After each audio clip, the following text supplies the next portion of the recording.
Good evening. Welcome, welcome.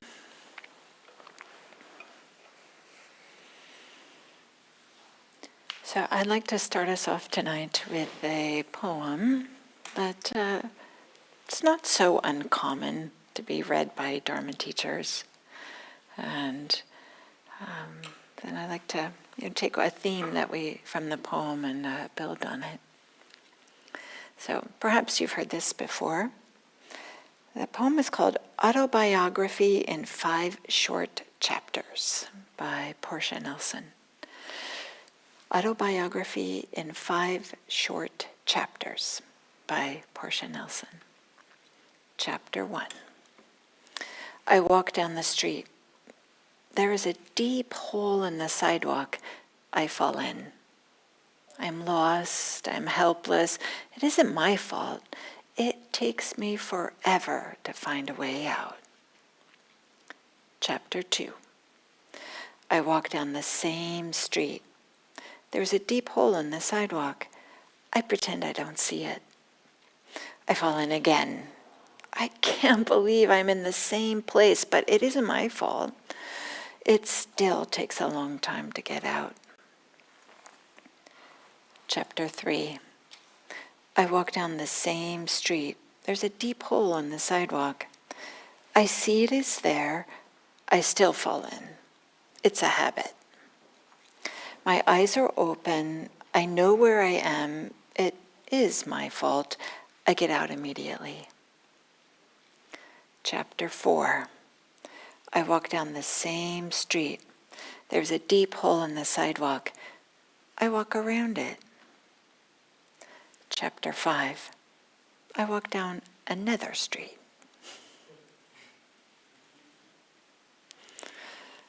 This is a way that just pointing to, right, there's this deep hole in the sidewalk, and these are different relationships to it. And we could say this autobiography, right, there's just this learning, just this recognition that we have to learn. We have to go to chapter 1, 2, 3, 4, 5 before we can finally realize, oh, actually I don't even have to go down that street. So tonight I'd like to talk a little bit about chapter 2. Chapter 2 goes like this. I walk down the same street. There is a deep hole in the sidewalk. I pretend I don't see it. I fall in again. I can't believe I'm in the same place, but it isn't my fault. It still takes a long time to get out. I just want to talk about this a little bit. There's this way in which, we want to avoid or distract or pretend that we don't see it.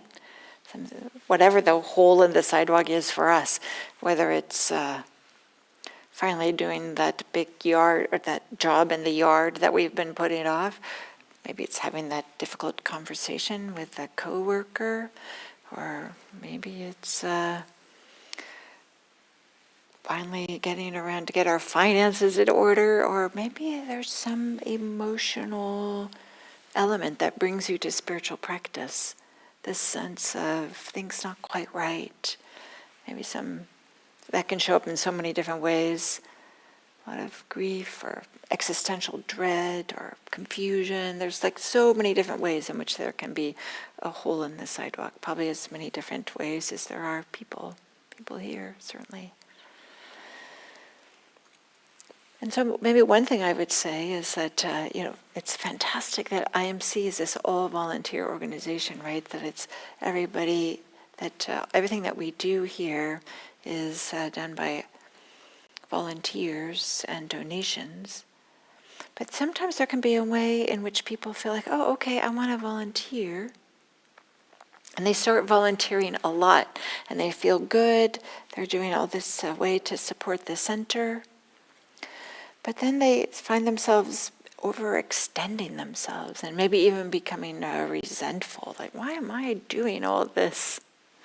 Or maybe there's this way in which they kind of get burned out and they feel like, oh, this is too much effort here. I'm just saying this, I happen to use IMC as an example, but it's anything like this, like anything that we might do that we feel like we want to spend some energy towards. And then we do too much and start to feel like, oh, this is too much. But they are saying that, well, I'm doing so much because I care. And because I want to be generous. I'm going to be generous with my time and money and not, or effort or whatever it is. But maybe there's a little truth there that they're afraid of feeling useless, or maybe there's a way in which they feel like, well, if I do this, then I have value, or something like this. Or maybe they're just afraid to say no because people won't like them. Or maybe there's this way of, they feel just this sense of obligation. Maybe it's just a habit. So in some ways, they're kind of pretending to not see the hole in the sidewalk. They're not seeing how they're afraid to say no. They want people to like them, or that they are just doing it because they feel like, well, I only have value as long as I'm doing something for somebody else. So there's these ways in which we might have these deep views that aren't even obvious to us, that are the hole in the sidewalk. And we might have this view, it might even be more subtle.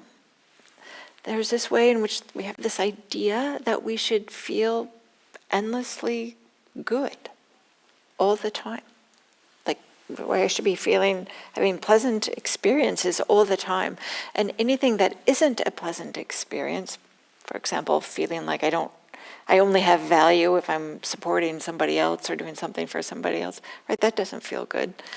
So if we have this view that we should feel good all the time, then any time in which we might feel this flicker of something that doesn't feel good, there's a way in which we can feel like, oh, I must be failing in life because it doesn't feel good. I must be doing something terribly wrong. Or the world is terribly wrong because I don't feel good, so something out there has got to get fixed and changed, or something like this.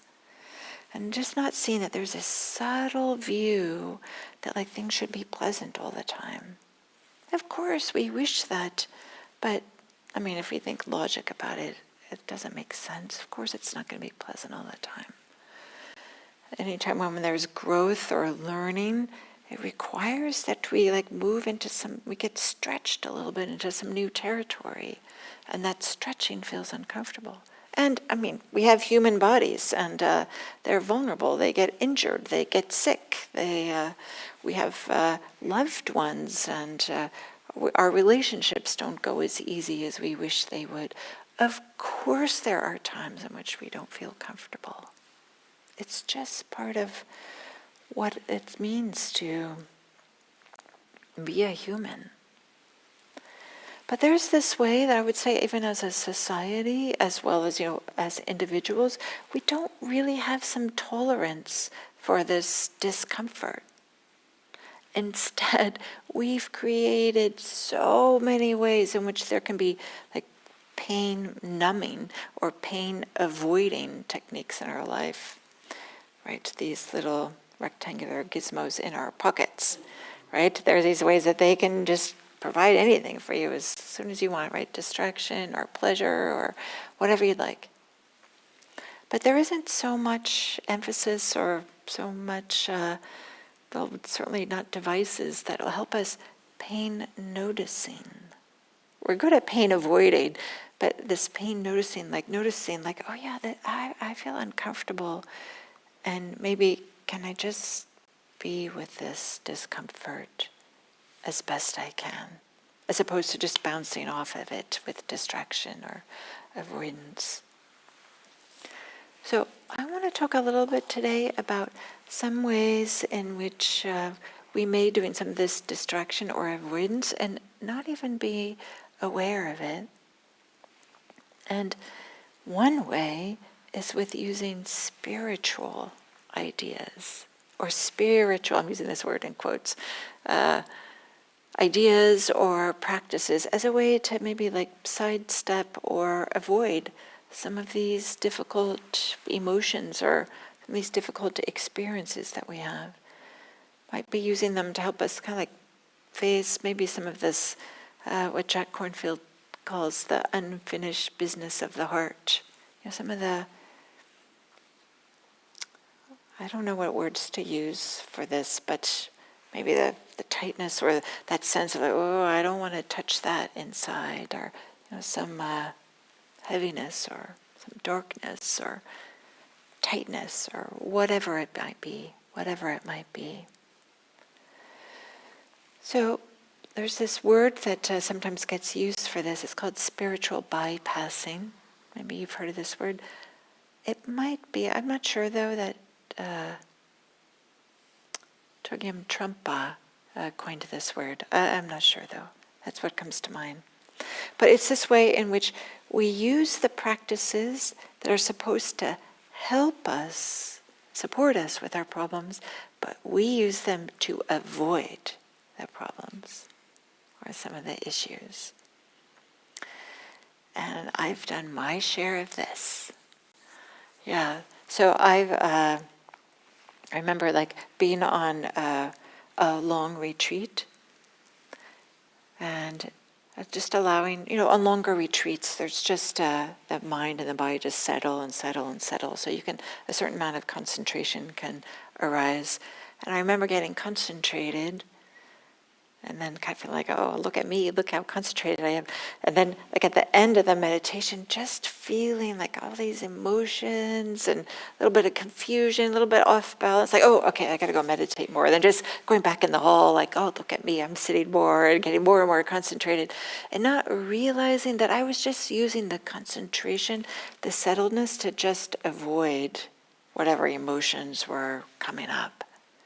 And, that works for a while, but doesn't work forever.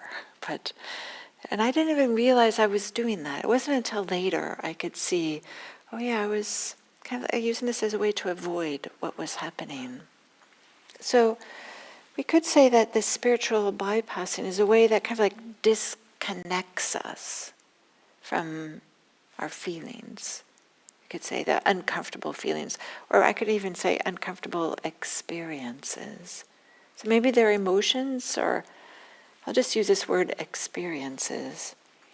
And sometimes it's helps us, it ends up like not allowing us to see the big picture, like shields us from the truth in some kind of way of what's really happening. And maybe in psychological settings, they would use something like it's like a defense mechanism that's preventing us from seeing what's actually happening. And to be sure, there's lots of things that we could do to avoid or distract that could be more harmful than spiritual practices, right? But there's a way in which we could be causing harm to the world in so many different ways, being an internet troll or distracting ourselves and causing a little bit of harm to ourselves by spending too much time on the internet, not trolling, but scrolling or something like this. So spiritual bypassing is not about the practices we're doing. It's not about the practice. It's about our relationship with the practices or how we're using them. It's not the practices themselves, but maybe it's more like the way in which we're using them as a strategy to avoid discomfort. But it's kind of like a sophisticated strategy, because not only does it allow us to avoid discomfort, it legitimizes the avoidance. It's like, I should be doing this. I'm supposed to meditate a lot, and get concentrated is a good thing. And so just feel like I'm doing a more thing, and maybe even get praise for it, or you get, or maybe even yourself, you just think like, oh, look at me. Who cares about all that emotional stuff? I can sit for, so long, or whatever it is. It's quite something, the way that we can, these things that we can come up with. And I would say this is very common, very common. So if you find yourself later, like, oh yeah, I could see in the back that I was doing some things that maybe it was my way of avoiding, it's perfectly fine. It's perfectly fine. There's can be a way in which maybe it takes time for us to create the conditions in which we feel safe, or in which we feel we have resources to touch into some of these maybe deeper or more difficult emotions or experiences. So I'll say, just in general, like a gross generalization, there's two ways in which this spiritual bypassing can show up. And one is to just disconnect from experience. We could, like, maybe there's a way in which we have this aloofness, this kind of like, oh yeah, I'm chill, and just recognize, and we might call it, oh yeah, I'm equanimous, but really it's just being disconnected from experience. And maybe we don't know the difference between real equanimity and disconnection until, this is pretty common, where we feel like, oh yeah, I'm balanced and I'm not upset about this. But then we realize that maybe there's just one little trigger, then whoosh, off we go, that we're really out of bounds, really angry, or all of a sudden really sad, or something like this. But we might be thinking that we're economists. Or there's a way in which we disconnect and have this coolness and this aloofness from our experiences or other people or whatever it might be. Whereas equanimity, which is, a beautiful state, it's really about connection, and it's really about warmth. It's not about disconnection or coldness. So that's one way in which we could do spiritual bypassing, is which we get disconnected, meditating a lot, or just thinking to ourselves, oh, look how equanimous I am, when in fact we're not. That's one way.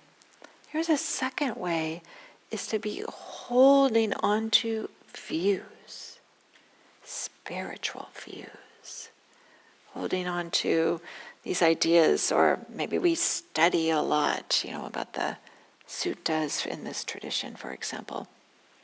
And there's this way that it turns out to just be more clinging. But even though that we're clinging to the view, somehow it feels like, oh, this is fine to be clinging. I've heard stories of Kalyanamitta groups. These are groups of people, Buddhist practitioners, that they just form kind of like social groups. They just hang out together, or maybe they share something, and they will spend time together. And some of them say, well, let's read the suttas together, and which is a beautiful thing to do. I love to do this. But, that them having like a huge fallout because they're reading a passage or passages and arguing about what does it really mean. And you can't be a real practitioner if you think that, because it really means this. This happens, right? This kind of blowing up and holding on really tight, and then all of a sudden there's a, I'm right and you're wrong, and it turns into some kerfluffle, or maybe even something bigger than that. So clinging to views, even like religious views. We know that clinging leads to suffering, leads to this, doesn't lead to freedom, doesn't lead to ease. Instead, clinging to these types of views leads to dogmatism and fundamentalism, and this is not the way to greater peace and freedom. This sense of like, we know what's best, and I don't know what those people are doing over there, but clearly it's bad because they're not doing what we're doing. This is not the way to peace and freedom. That's just clinging to views. And that's just not even noticing the suffering that's associated with feeling like you have to say that this is the only way that's possible, or that you have to other people, make them kind of like dehumanize them in some way, and think like, oh, well, if they have different views, then There must be something terribly wrong with them. So this clinging just leads to this divisiveness. Then your heart just starts to get tight and small. If the more people that we're kind of like throwing out of our hearts, the smaller it gets. This practice is about having a big heart. I am not saying that we're condoning all kinds of terrible, awful things that are happening, because there are a lot of terrible, awful things. But we're not condoning behaviors, but we're also not dehumanizing people and saying, oh, they're just wrong. And because we know, or I know what's right. We're just saying, this is what works for me. And I can imagine that these people, this person, is causing harm because they must have a lot of suffering. If what they're doing, if it makes sense for them to be causing that suffering, then they must be having a lot of suffering if their view is that that's what, to harm others is a good idea. So there's this way in which we might consider that views, or we could say opinions, notions, ideas. I'm using this word views to represent all this bucket of words. And we could say that they occur along a spectrum, and the spectrum is along the degree of clinging to them. So I was describing when there's a lot of clinging, and this is the dogmatism and fundamentalism and the self-righteousness and all this kind of thing. Somewhere over here in the middle are views that the Buddha pointed to that are helpful and supportive. And we know that the Eightfold Path starts with views. So as a way to have an orientation towards more freedom. And over here on this end of the spectrum, in fact, we would even say outside of the spectrum is where freedom is, complete freedom, no holding to views, even the subtle ones. And so we can say that there's more ease and freedom as we kind of like move towards less and less clinging. Even clinging to views, right? We all know the second noble truth, right? Clinging leads to suffering. But there's a way in which we might not be noticing how we're clinging to views. And this clinging to views, religious views, Buddhist views, is a way in which it's allowing us to not touch into and experience and see some of the more difficult, uncomfortable experiences in our life. Maybe what brought you to spiritual practice to begin with. Not everybody, but a lot of people come to spiritual practice because they have difficulties, they have suffering. So, we could say that spiritual bypassing, it's kind of like that you have this idea that you like to go up the mountain, and you see a trail that goes up, but it looks pretty steep. And you see this other trail that looks like, okay, it's just going to like maybe do some switchbacks and go around the mountain. So you decide to take the other trail, not realizing that it just loops around and around and around. And it's not like actually going up. So we could say this autobiography in 5 chapters that I read before, right? That was one that was going up. There was learning. So I am not saying that we have to take the steepest trail. I'm just using this story as a way in which we might feel like, okay, I'm just going to take a shortcut and go with what seems pleasant and easy. But right, I mean, spiritual practice isn't always fun and easy, right? Because it requires us to stretch ourselves and let go of things that feel sometimes not so easy to let go of. And it turns out that we actually don't do the letting go. Things let go of themselves, it turns out, mostly, but maybe that's a topic for another talk. So, how can we do this? Like, how can we notice this and not be doing spiritual bypassing, or only do spiritual bypassing in a way, like even to, maybe we can't stop doing it, but maybe there's a way we can just notice, like, oh yeah, I'm not ready. I just don't feel ready to walk up this mountain or do some of these things. And that's perfectly fine.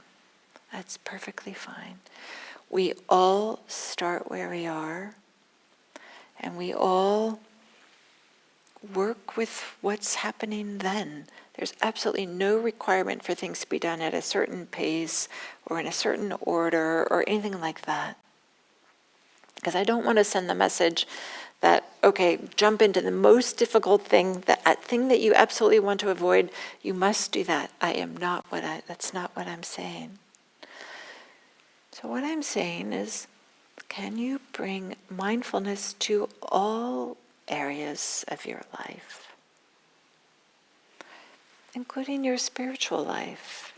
Because, mindfulness is about being with what is, and if we find ourselves like avoiding uncomfortable feelings, that's not being with what actually is.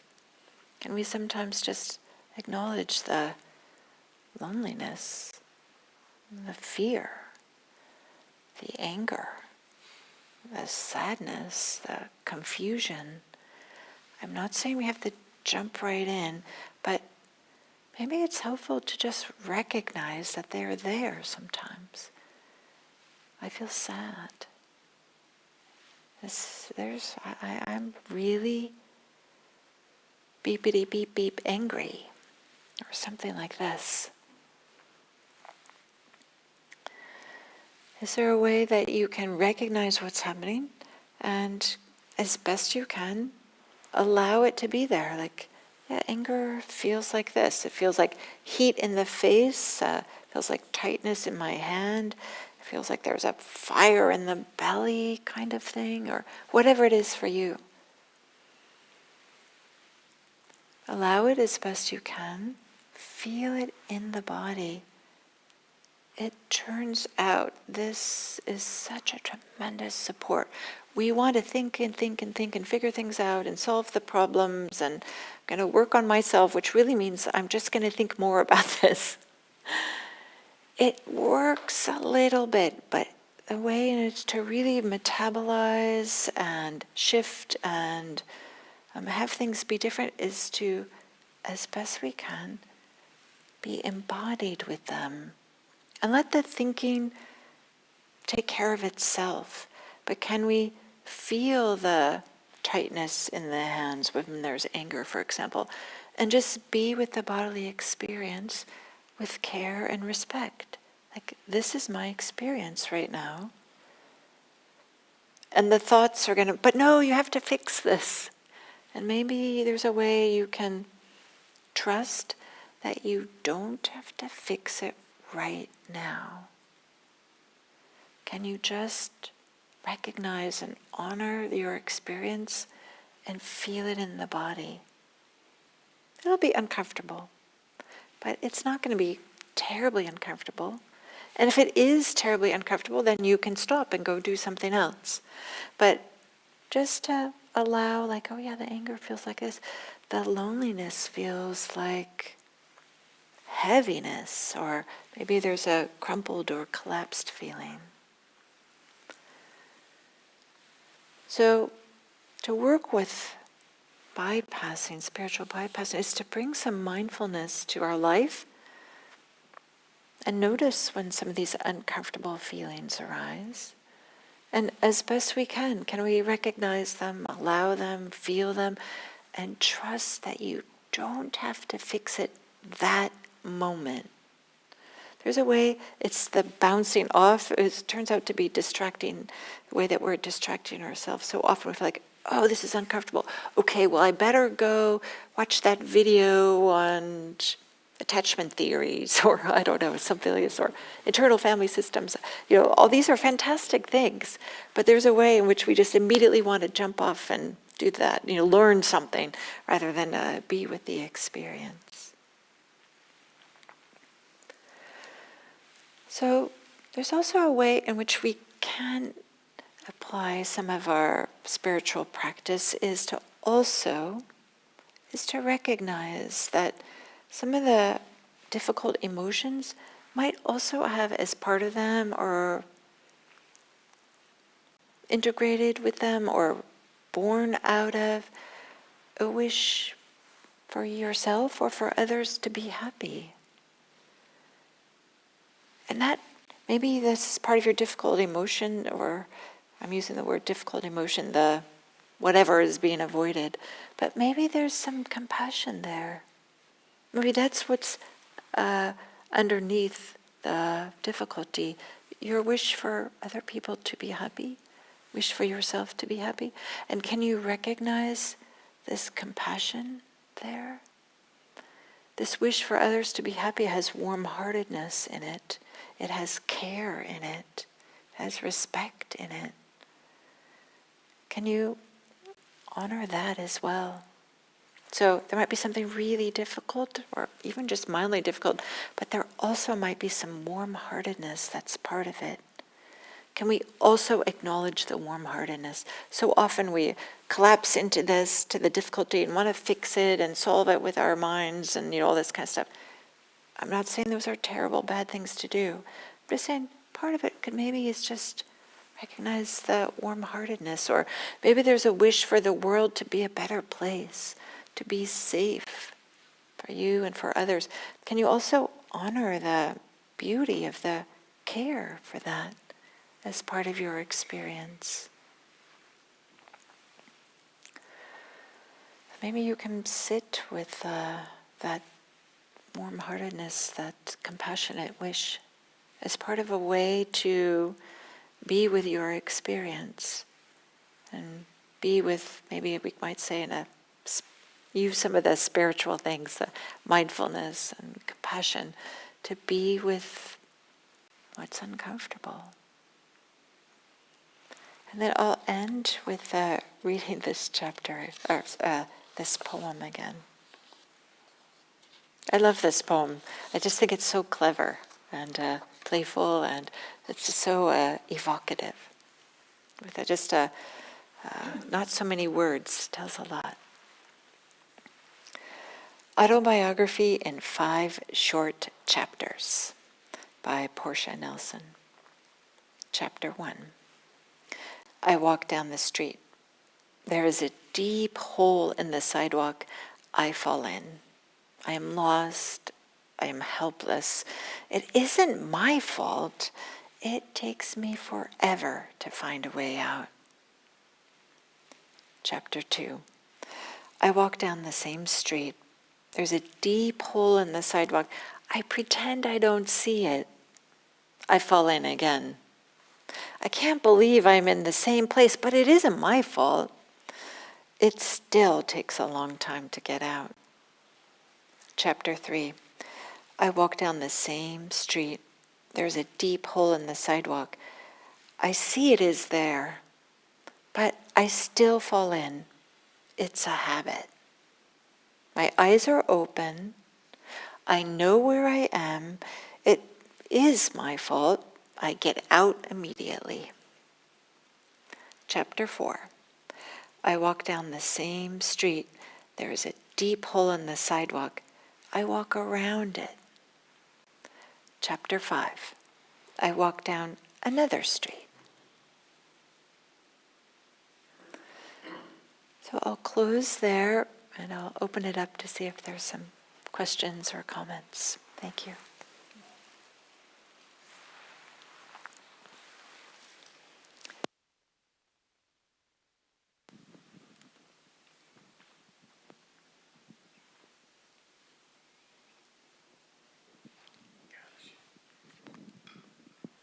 So I have a question.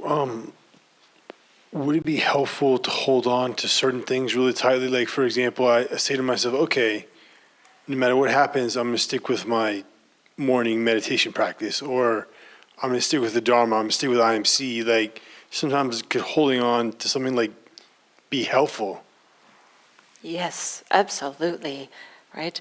And that's more a commitment, I would say, rather than when I'm talking about cleaning, I always am doing this with my hand, and maybe there is a sense of holding on, but maybe there's also a sense of this is support. And there might be a time in which it feels like, oh, I don't need to go to IMC every week or something like that, but yes, absolutely. Yeah. Thank you, Matt. Anybody else have a question or a comment? I have a question and a comment. The question, and I think they're unrelated. The question is if you could see if you could sort of operationalize a little bit more warm-heartedness. And then the comment is on the word relaxing and how differently people can approach relaxing, I think. There's the relaxing, like, I think of Tara Brach, radical acceptance, just relaxing into your experience, whatever it is, like without resistance. And then there's the relaxing, like, oh, come on, relax, don't make it such a big deal. Take a deep breath, which to me can facilitate some of the avoidance, like trying to get away from some experience. Oh. And I'm almost wishing there was a different word for relaxing, because I feel like it can be used in very, very helpful ways, but also ways that are promoting the avoidance. Oh, I see. So the Tara Brach relaxing is to put down the resistance to the experience, which is what I'm trying to point to. But there's also a relaxing, like kind of like just chill out. Just is that kind of with a little bit of an edge to it, that way. And so your question is about is there another, what is the question? I think that was more of a comment about the relaxing. Okay, thank you.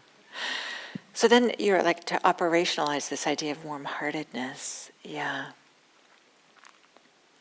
I just finished teaching a warm-hearted retreat. It's a metta practice. Are you familiar with this word metta? Yeah. And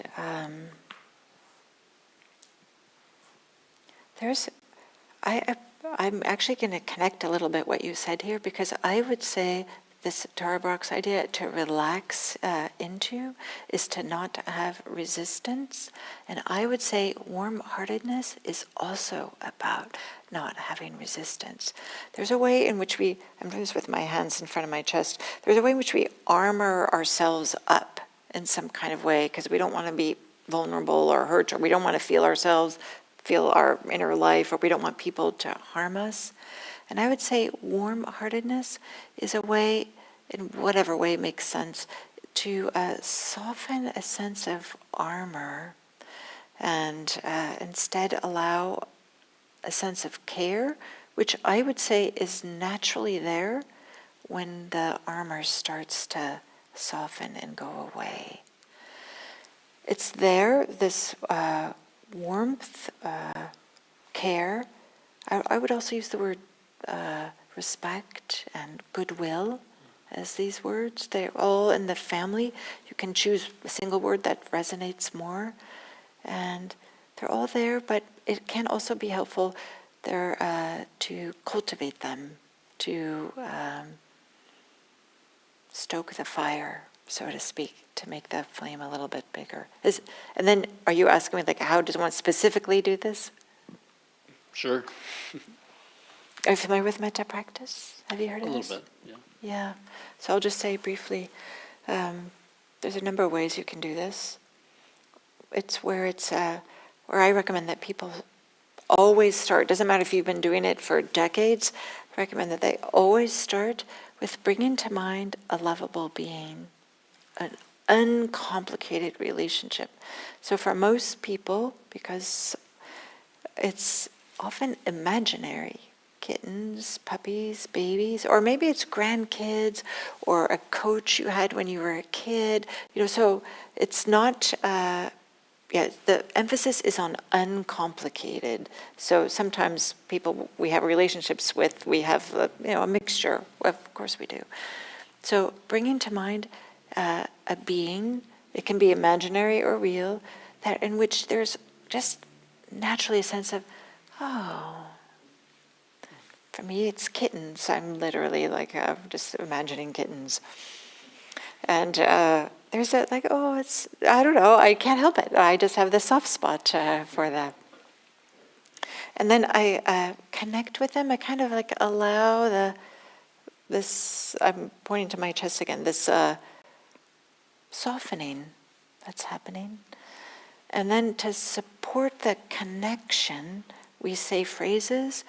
The words are not so important of the phrases. The phrases are just a way in which we just come back again and again to the warm-heartedness. So we say, these are classical phrases, but an invitation for people to change them if they want. May you be safe, may you be happy, may you be healthy, may you live with ease. And so just like with mindfulness, we just keep on coming back to the breath. We use the phrase to just keep on coming back to the heart. So there we go. You asked a simple question and I gave a mini dharmet right there on, but hope that was all right. Thank you. You're welcome, you're welcome.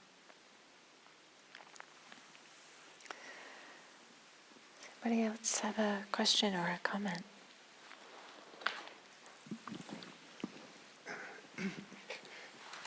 So I had a sort of mini experience with a small hole in the sidewalk driving here tonight. All it was that I started to feel uneasy and there was some slight anxiety or so on. And I had no idea why, but it was very clear in my body. So I asked myself a question, okay, what is the right way to deal with this? What's the right effort? And my first thought was to turn on the radio, but I rejected that one.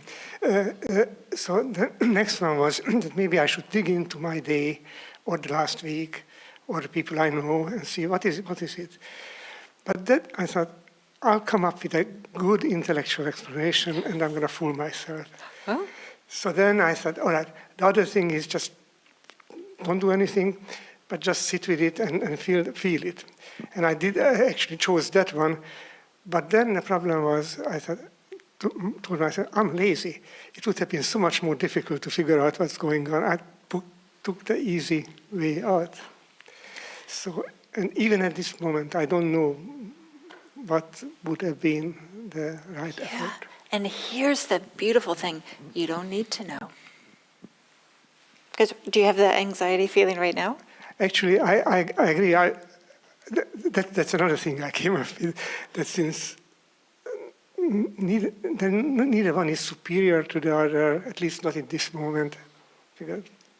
Neither one, like the thinking or being in the body? When you say neither one, what are the two options? In a sense that what is the right effort which will help to understand and avoid that particular hole in the sidewalk. Yeah. Yeah, it turns out, right, we think that we understand something and then, maybe a year later, a day later, 10 minutes later, like, oh no, it was really this. And then we can say, oh no, it actually was that, right? These ideas that we have about our anxiety, often do we really know in the way that we think we do? So the invitation here is we don't need to know. And therapy is something that's a different modality.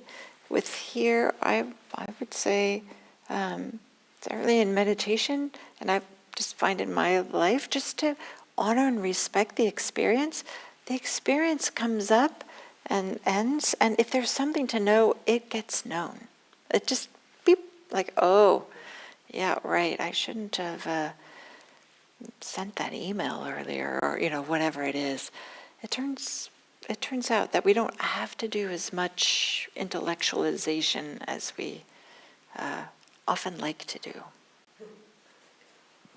I just offer this.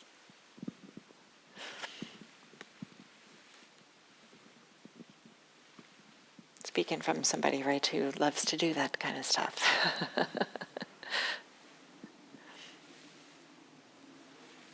Okay, so thank you. Thank you all, and I'm wishing you a wonderful rest of the evening and safe travels home. Thank you.